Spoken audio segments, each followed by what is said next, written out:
अस्सलामु अलैकुम वरहमतुल्लाहि वबरकातुहू नहमदहू व नुसल्ली अला रसूलिहिल करीम अम्मा बाद फ़ऊज़ु बिल्लाहि मिनश शैतानिर रजीम बिस्मिल्लाहिर रहमानिर रहीम अस्सलातु वस्सलामु अलैका या रसूलल्लाह व अला आलिका व अस्हाबिका या हबीबल्लाह।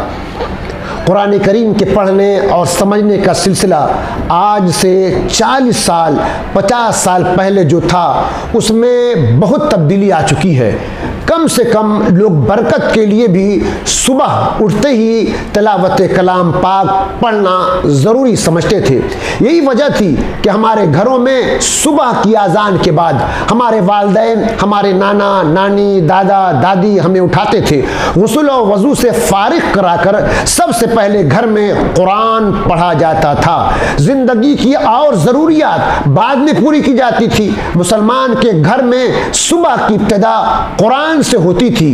वो कैसा हसीन वक्त था। उस जमाने में माँ बाप भी मेहरबान थे, औलाद भी ताशार थी, बीवी अपनी जिम्मेदारी सही तरीके से निभाती थी, शौहर भी ईमानदार था, भाई भी मोहब्बत करता था, बहन भी शफीक थी। हर एक के अंदर इत्तफाक व इत्तेहाद, घर के अंदर इत्मीनान था, रूह के अंदर चैन था, आंखों में रोशनी थी, नजर में ईमान की हरारत थी, हवाओं में हया की पाकीज़गी थी। आज हमारी सुबह होती है तो मॉडर्न और दुनियावी तालीमात और दुनियावी खुराफात, दुनियावी खबरों वगैरह से हमारी सुबह का आगाज होता है।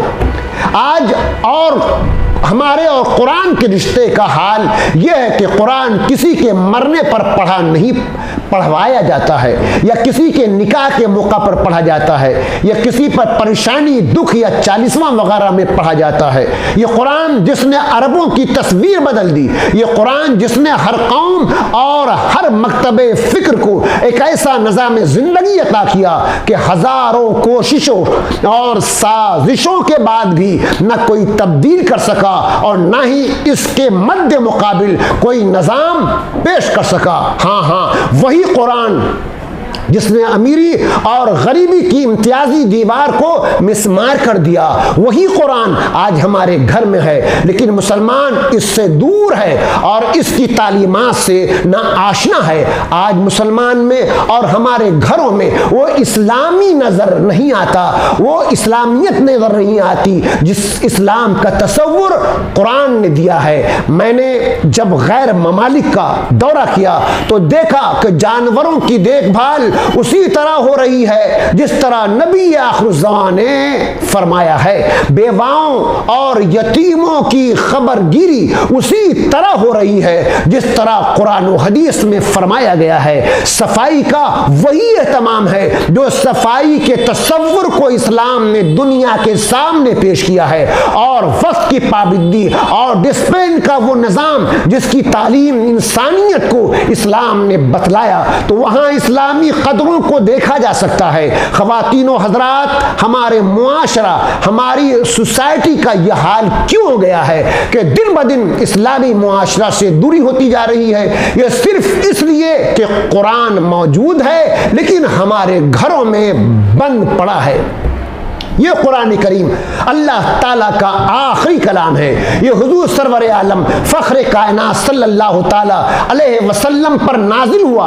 आज ज़रूरत इस बात की है कि कुरान की तालीमात को हम दोबारा जिंदा करें, कुरान के उसूलों पर हम दोबारा चलने की कोशिश करें, कुरान की तालीमात को आम करें और इसे समझें और इसमें इल्म व हिकमत की जो बातें हैं उस पर अमल करें। कुरान में 400 आयात ऐसी है जिसमें फराइज का और अहकाम शरीयत का बयान है, और इसी कुरान में 500 आयात ऐसी हैं जिसमें इल्म, एजुकेशन, नॉलेज और साइंस का बयान है। लेकिन आज हम इससे महरूम हैं। आज हम छोटे छोटे मसाइल में उलझे हुए हैं। दुनिया हमें खत्म करने के दर पे है और हम झगड़ा कर रहे हैं।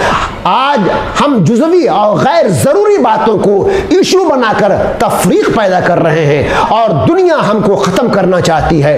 ऐ इस्लामी भाइयों और इस्लामी बहनों, उठो इस किताबुल्लाह को लेकर, जिसमें तालीम भी है, अखलाक भी है, रूहानियत भी है, हिदायत भी है, शरीयत भी है, हया भी है, मोहब्बत भी है, फलसफा भी है, एजुकेशन भी है, सियासत भी है, फसाहत भी है और बलागत भी है। इसके इरशादात को समझो और इसकी तालीमात पर अमल पैरा हो जाओ। बस ये जान लो, दिल की सारी बीमारी का इलाज इस कुरान में मौजूद है। अल्लाह अज़्ज़ा वजल हम सबों को कुरानी अहकाम पर चलने की तौफीक अता फरमाए। आमीन। वाखिरु दावाना अल्हम्दुलिल्लाहि रब्बिल आलमीन।